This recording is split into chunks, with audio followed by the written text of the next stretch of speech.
we want to get that baby feeding regularly. So the other thing we want to make sure is we don't just necessarily let the baby rule the roost and decide how feeding happens. Feeding on demand is not really what we're talking about here. We're talking about responsive feeding, which means responding to the environment as well as the baby. So we want to get that baby feeding at least every 3 hours, minimum 3 hours from beginning of feed to beginning of feed. And it's probably going to be a lot more than that. So you are not going to be doing anything for the first few days.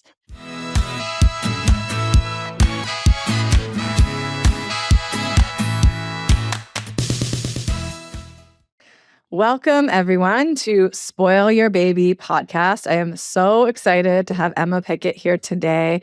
Emma is a certified lactation consultant and author. I believe the first lactation consultant we have had on the show. And breastfeeding is such an important topic, and feeding in general. We're going to talk mostly about breastfeeding today. So welcome, Emma. Thank you. I'm very honored to be the first IBCLC. That's a treat. Thank you so much for having me. Yes. I mean, IBCLCs are magical people. I always have them as close friends and colleagues. And luckily, when I was a young mom, my best friend was an IBC, or she still is an IBCLC, and she's amazing. And she just gave me so much love and support. And I was able to kind of like text her, like, I have like I think a bleb, and like, what do I do? And she was there, and it was so important. So, oh, that's lucky. Yeah, everyone needs one in their pocket. That would be the dream scenario. There aren't enough of us, unfortunately, but we do our best. Yes, you all are amazing. So as we ease into our topic today on we're going to mostly talk about early breastfeeding, thinking about it in pregnancy, and the real what to expect in the early days, which can vary a lot. Tell us about you a little bit. How did you get into the world of babies and lactation and all this fun stuff? I did not have a background in health at all. I was a teacher. I was a vice principal of a school close to Paddington. Everyone knows Paddington because of the bear. Yeah. And then went on maternity leave to have my own kids. And like lots of people, caught the bug, started to read about my own lactation journey, what that was going to look like, ended up being the person that helped everybody else in their postnatal group. And I think it really does have a nice continuing line from teaching. Teaching is about helping people to reach their goals. It's about helping people to feel empowered. And that's kind of what breastfeeding support is as well. So it just felt like a natural continuation. So I trained as a peer supporter, then a breastfeeding counsellor with a charity in the UK called the Association of Breastfeeding Mothers, and then became an IBCLC in 2011. And I've just recertified again. You recertify every 5 years. So yeah, I just kind of, through my own journey, fell into it and didn't stop. Still going, still learning. I love it. There's so many people enter this world through that experience. You're just sort of inspired and amazed, and also want to help mothers during this time. Yeah. And it partly comes from realizing how it can go horribly wrong, and how really distressing and upsetting it can be when it goes wrong. And the saddest people are the people that don't meet their breastfeeding goals. I meet them, when they're in their 70s. I meet the grannies who pull me aside in the kitchen and say, "Oh, I wish I'd had someone like you." So it's so important that people get to feed for as long as they want to, because it just makes such an impact to lifelong mental health and positive feelings about their journeys. Absolutely. We could go on forever about the benefits to babies and mothers. And I've had similar experiences too. And that's why I'm really passionate about getting out the truth about it, because there is a lot of sort of, messages out there that can be mixed, right? I don't even want to get into it, but, there's things out there of like, oh, it doesn't matter. And that's really not helpful to someone to who it really matters to. No, right? I mean, that's the thing. I mean, all these articles flying around, all these people are saying, oh, let's look at the statistics, let's look at the economics, without realizing the background to who does the research, who pays for the research. And ultimately, I meet people who have this desperate core desire to make breastfeeding work, not because they read an article, not because they researched some paper, because deep in their soul, when their baby is born and placed on their bodies, breastfeeding matters to them. And Yes. if anyone says to those women, "Oh no, but if you look at the statistics of who goes to hospital," no, that is absolutely a disservice to those women. Don't you dare tell those women that breastfeeding doesn't matter to them when Yes. they're in tears on day 4 because they can't make it work. Yeah. This It's is so about heartbreaking. feelings and emotions and deep, deep stuff that comes from biology and evolution, and we can't Mhm. dismiss it with some flipping article in some periodical. Thank you so much for saying that. I was getting tears and emotional when you were saying those words because I knew how much it mattered to me and how much it's mattered to so many women that I've worked with over the years. So I Yeah. really appreciate that.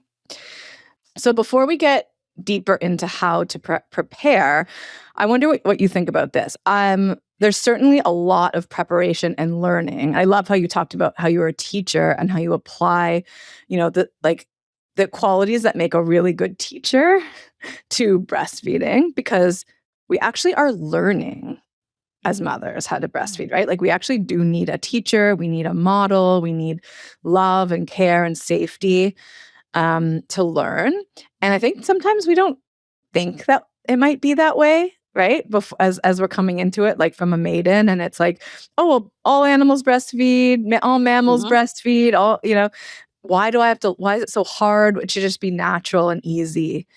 And sometimes it does go that way, but often it's learning. I wonder if you think about it this way too. I always think of it as like how the maidens and mothers are so separate. Yeah, 100%. That's it. You've nailed it. That's exactly right. Yeah, say We more. are not we live in a society now, 21st century, 20th century, where we're in little pockets of nuclear families. We don't People often have kids in quite a contained period in their life. People are very rarely having kids from 15 to 45, which is what historically happened. So there were babies of all ages, all around you, all the time. Any little girl would have spent their entire life watching breastfeeding day in, day out. They would have Yeah. absorbed all that messaging around cues and positioning and how babies behave and what's Yes. normal.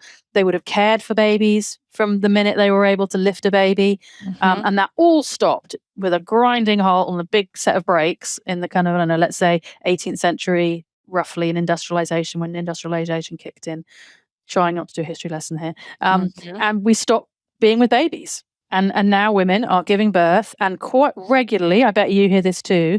Someone says to me, "I've never held a baby before. This is All the time. my own baby. Is my first baby I've ever held.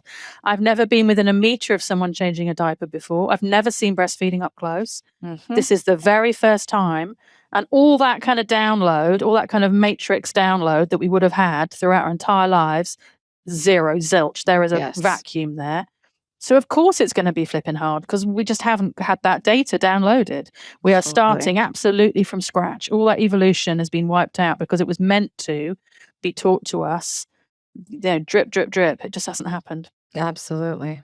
Yeah. I hear that all the time. This is the first baby I've ever held. Yeah. And even if we are possibly in proximity to a baby, which I also see is really rare, we're not seeing breastfeeding. Nope. Like I Nope. would breastfeed in every restaurant, every cafe, every museum, everywhere I was. I was always the only one. And I kind of felt like it was a public service. So I was like, if any young girls are around here, this is how we feed babies. But it's really not, I'm not seeing it in public, what really at No. all. I Anyway, mean, it either. sounds cheesy, but you would have been sleeping around the campfire all night long with babies. I mean, it would have Yes. just been part of human world. And even if you do meet a baby, they are behind a cover, they're being put in their car seat, they're going home at 6 p.m. because the parents following the schedule. Yep. We're just not around them. We just Yeah. don't know. So of course it's going to be super hard. Plus, we spent our whole adolescence being told that breasts are about sex, being Yes. sexy. Our bodies have to be a certain shape. Our breasts have to look a certain way. And Mhm. then suddenly in antenatal care, that we're meant to completely flip that and learn that breastfeeding is for something that we'd never even really thought about. All that sexiness stuff's got to go out the window. So Mhm. we're having to kind of completely redo what we think of our bodies and what our bodies are for. It's an enormous ask It's a for a young major woman. transformation, right? With Yeah. no real prep or mental, Yep. mental prep, either physical or mental or emotional. So, of course, we need IBCLCs. And that's how I like to tell people to think of it, right? It's like you haven't had these experiences that humans had until about a couple hundred years ago. And so, lactation consultants, a lot of times a postpartum doula, other, infant massage professionals, other people are kind of stepping in with this knowledge, and they're standing in as that, decade, maybe several decades of learning that you kind of missed out on, but you're getting it now. And then, it's still going to be a process to learn. Yeah. Right? Yeah. So in pregnancy, and I know so many IBCLCs will say, please meet me in pregnancy, like find me in pregnancy. Let's start in pregnancy. What would, if someone listening pregnant, if they hired an IBCLC, what do they sort of look for in an IBCLC? Because I know there actually are a range of experiences people have, but also what would happen in pregnancy to prepare someone to breastfeed? Yeah. Okay. So I would just be super honest and say the bad news is that we've got birth in the way. Obviously wonderful, but also it's really hard for anyone to think about anything other than giving birth. 100%. So you can sit there for 6 hours and give someone the most perfectly sculptured antenatal breastfeeding conversation. And it's really interesting how the research shows us how little of that is absorbed, how little is. People say when they've had their baby, hey, you didn't tell me about tongue tie. You didn't tell me about, and actually the teacher can go, yeah, actually that was lesson 2. But our brains just can't absorb a lot of data. We can't absorb positioning when it's not our own baby. We're just so focused on how is this birth going to go? How's it going to feel? Sometimes that is about fear as well. So I would say even the most prepared person needs to accept that actually what you're really doing in pregnancy is getting your soldiers lined up. You're getting your resources ready for who you'll be meeting afterwards. So when you meet that IBCLC, they're not going to give you all the information you need to know about breastfeeding when you're pregnant. That's not physically possible. You won't absorb it, but they are going to be the person that you'll have the phone number of when you need them in the 24th hour, the 36th hour. And it is about personality. It's okay to say that. It's true when we choose our doulas as well. It's true if we choose, our private midwives. This person is someone you need to feel safe with. You used that word safe a little while ago, which I really love. It's somebody that you click with, and that's stuff that you can't necessarily put on paper. And if you feel a little bit intimidated, if you don't feel great in terms of you don't want necessarily to have a coffee with this person, it's okay to say thanks for the conversation and keep looking. Yeah. Because it needs to be someone that leaves you with that warm feeling, somebody that feels encouraging and positive, someone who leaves you feeling good about yourself. We want someone who's going to have the knowledge and the information, but it is a personality thing. It is a click thing as well. I love that.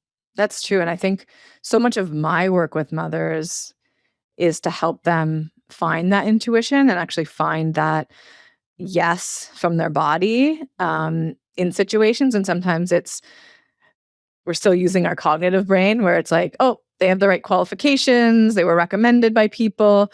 So it's a yes, like regardless of the relationship. But I think that's so important. It's like, can I feel like an exchange of like safety between us? Maybe, some like maternal feelings. Like, do I feel like this lactation consultant's going to be taking care of me, like in sort of a motherly or grandmotherly or loving kind of way? Because mothers need mothering. Yeah, no, that's absolutely true. And I would say, some IBCLCs don't get it right. We're not perfect. We're humans, and some of us have our own traumas, and some of us qualified perhaps not having had a very positive breastfeeding experience. And I had one guest on my own podcast who sadly had this horrible experience where she went to meet her IBCLC and an assistant met with her first. She was forced to weigh the baby when she didn't want to weigh the baby. She was forced to do a test weigh where she had to feed and then weigh again to see how much milk the baby had taken. Completely inappropriate way to start a conversation. And she already felt in that attack mode. She just felt really uncomfortable before she'd even met the IBCLC.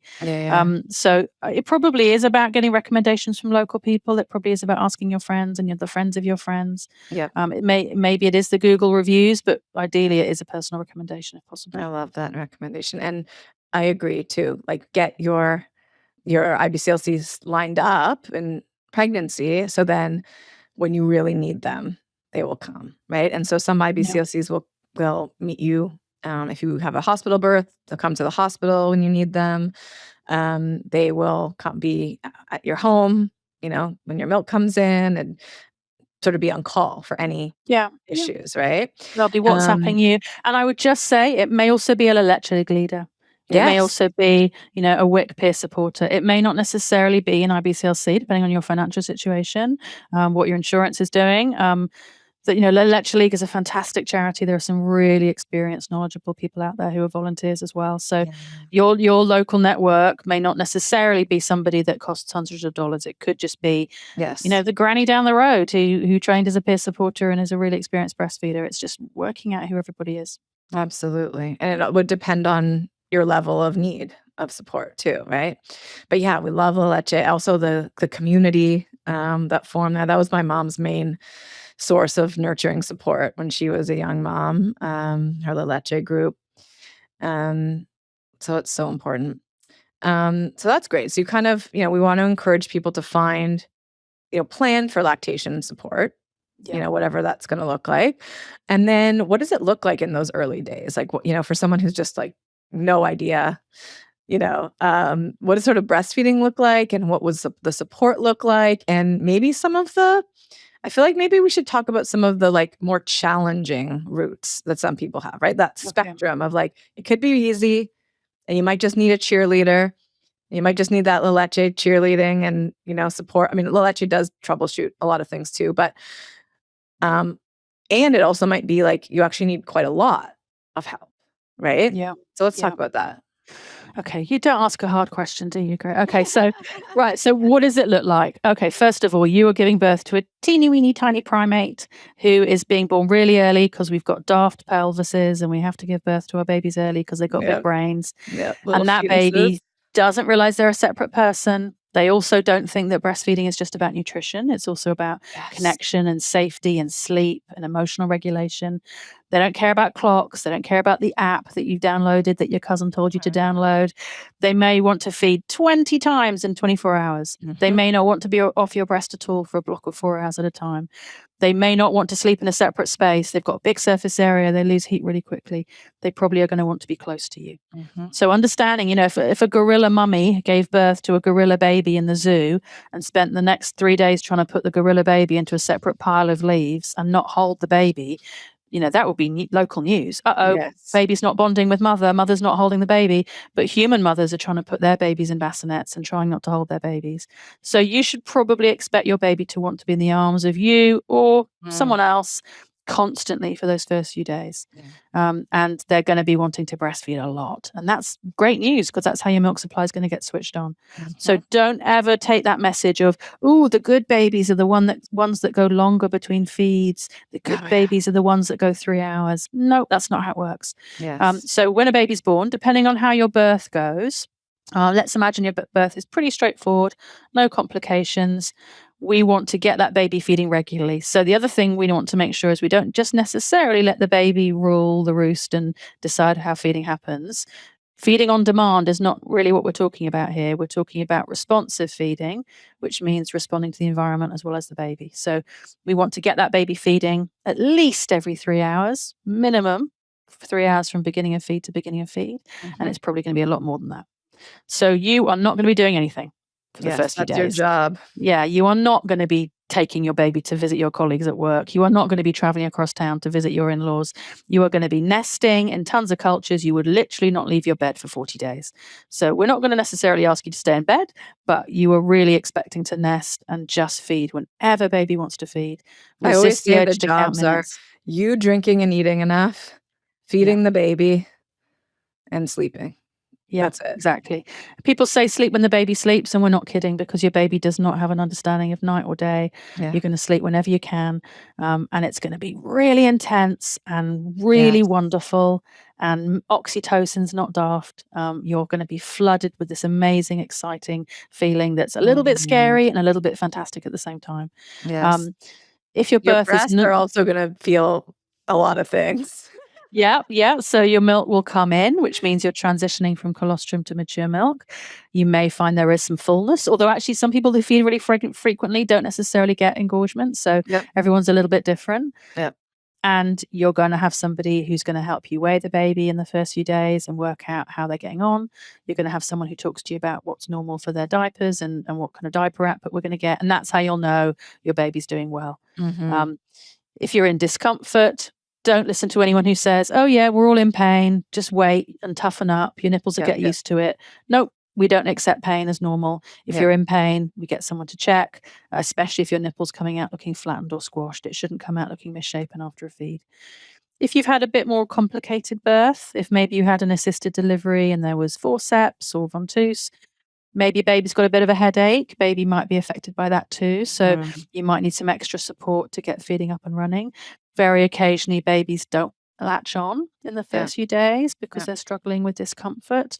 Don't panic if that's the case. Someone's going to help you learn how to take out your milk and stimulate your supply and give milk to baby. That might be syringe feeding or cup feeding. There are lots of different ways to give milks to babies that you don't realize when you're pregnant. You just think it's bottles or boobs, but there's a whole bunch of other stuff that you can do instead. I think that's a really important part to highlight because I know I've seen with a lot of mothers around me that they don't expect that at all. And that feels like it feels like it's a failure. It feels like things aren't going right. And I always want them to know that it can be just the same, ending for them as a baby that's latching right away too, right? Yeah, it's sort of just for sure. Yeah, that's my journey. Making sure you have the help. Yeah, my son didn't latch for the first couple of days because of our birth, and we ended up having the most positive breastfeeding experience at the end. So a baby that doesn't latch straight away, that's not panic stations, as long as you're stimulating your supply, as long as you're feeding baby.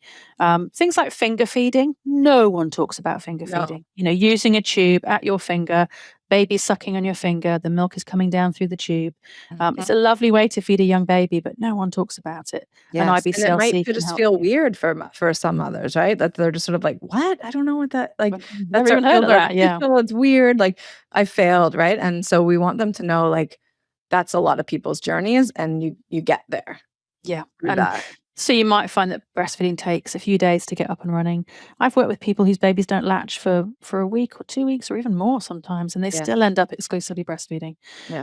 If you've had a complicated delivery where maybe baby's needing some extra help, maybe baby goes into intensive care or needs a little bit of special care, that also doesn't mean you're not going to end up breastfeeding successfully. You'll get specialist help. You'll get someone to help you express your milk and use the right breast pump and the right sized flange, which is the bit that goes on your breast when you're pumping. There are people out there who are desperate to make it work and help you to make it work. So there's really nothing at the beginning which means that breastfeeding is impossible. There's even the most difficult birth, even separation, even medical complications, they can be overcome with the right support. So it's just about being open, not panicking. It's so tempting when babies don't latch on at the beginning to really worry and panic.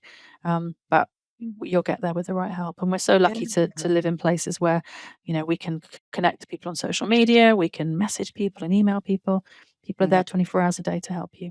Yeah, it's so important. And I think that's the biggest message for mothers there listening who are really wanting this is there's a lot of winding roads for people to breastfeeding, and sometimes it's just a direct path, and it's very, very uneventful, and sometimes it's very eventful. Like you mentioned, people taking a week or two to get it going. I've even met someone who is an IBCLC as well, and it took her several months for her son to latch. Yeah.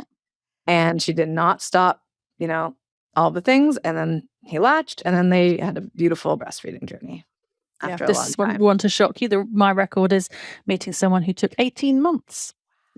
She'd adopted her baby, to be fair, so slightly unusual situation. Yeah. She really wanted to breastfeed this adopted baby, and she was breastfeeding other children as well. And 18 months the child latched on. So I'm not saying everyone has to wait 18 months. That's not everyone's journey.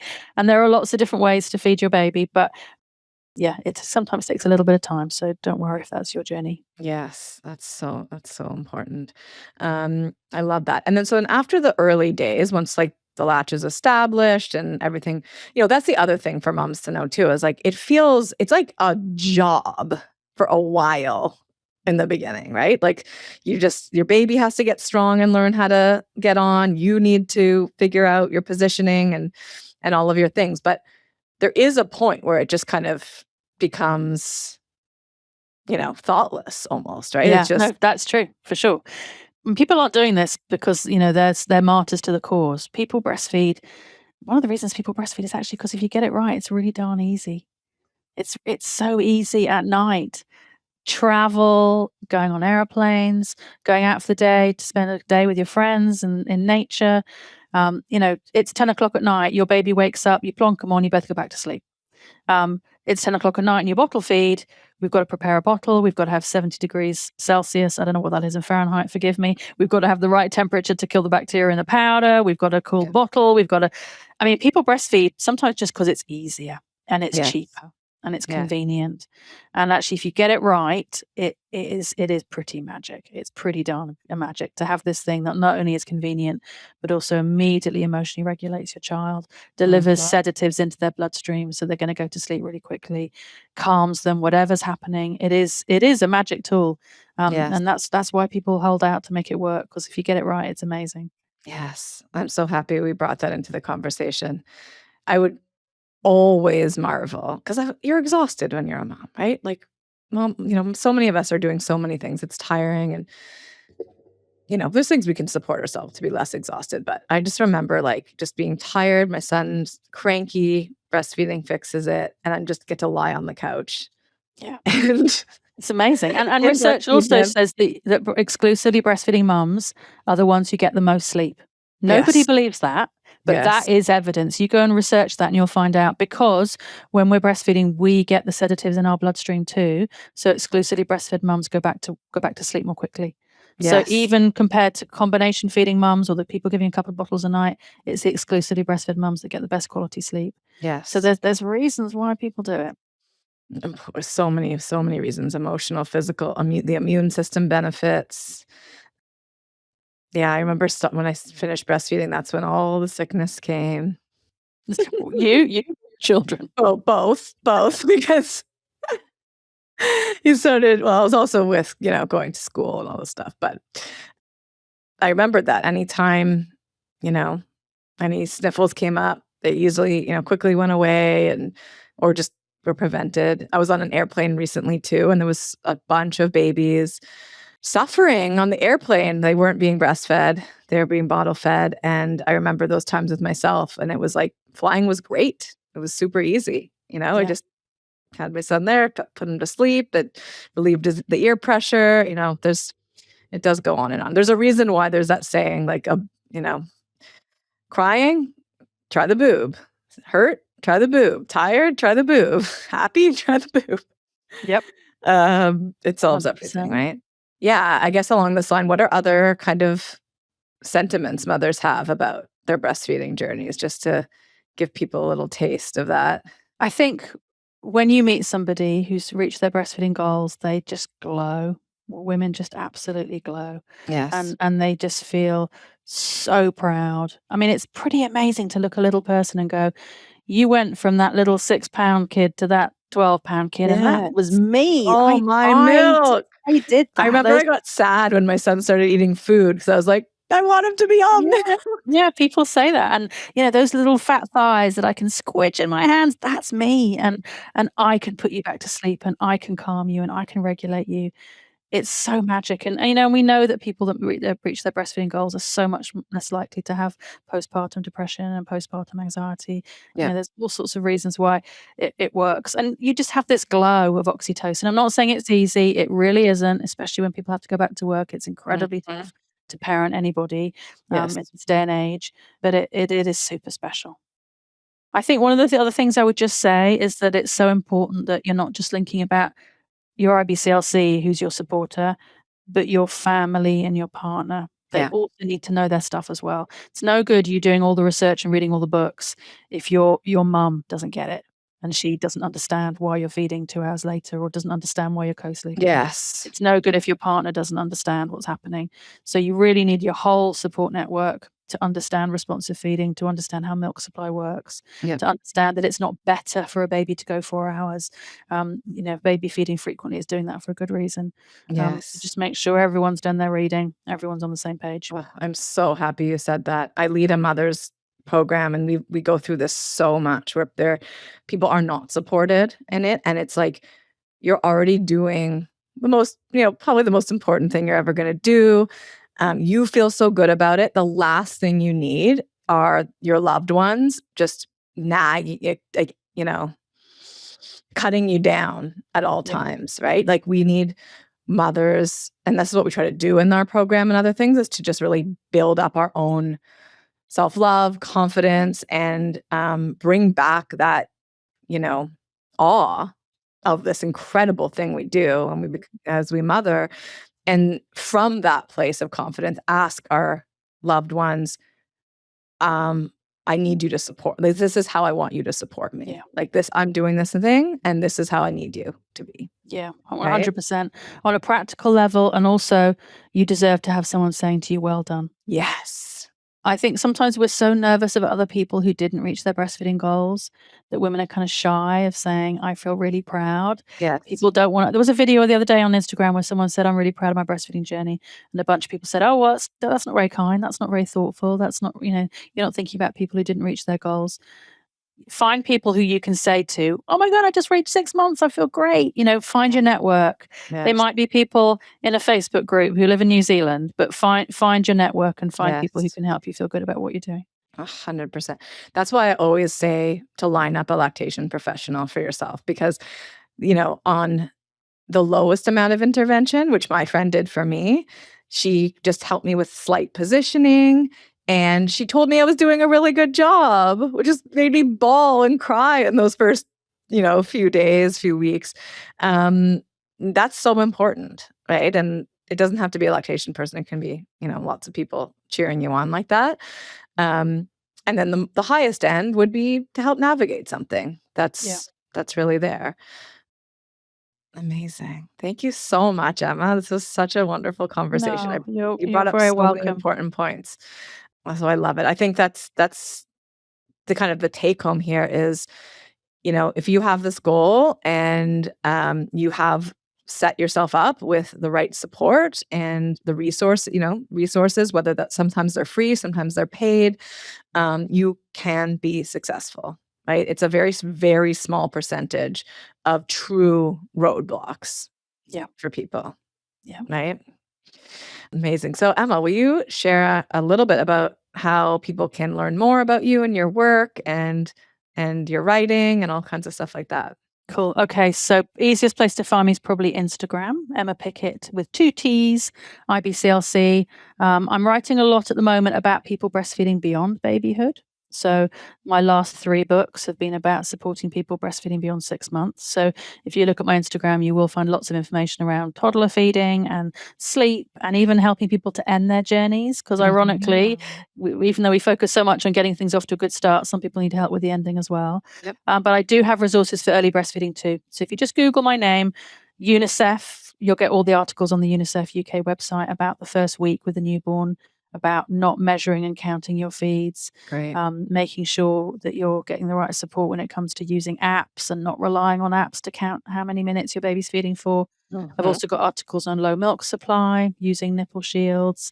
You'll find everything out there. Good old internet, just Google and you'll find the stuff. And my website, I have 20 years of writing and blogs on my website as well. So my most recent book is a picture book to help people end their breastfeeding journey. But I've written 5 books in total. So go and have a Google. Well, we'll put all of the links up. That sounds like a huge library of help and resources for people. So thank you so much for this, Emma. And I think, that last point there where you're making about just learning to trust yourself, trust your body, trust your knowledge of reading your baby and being in that relationship with your baby, that just goes across so many parts of motherhood, and breastfeeding can be like an entry point into that because, for whatever reason, we've just been so led to want the app, want external information, and that doesn't work with humans, right? Humans don't do that. No, even like pumping, I've got to pump, I've got to get 100 milliliters, I've got to get 3 ounces. Pumping has a role, but it doesn't tell you how successful your breastfeeding journey is. And some people don't respond to pumps. Yes. It really comes down to your little baby and what are they telling you and learning how to read them. That's the most important thing. If you get it right, it's so amazing. Yes. And we will tell you that you can't, this is available to you. It's available to everybody, right? And and then also part of that portal into fully transforming into your matrescence, building up your intuition, building up your empathy, building up all these incredible, new brain networks that become available to you. So, all right, Well said. we'll leave it there. Thank you so much, Emma. I You're very really welcome. appreciate you being here.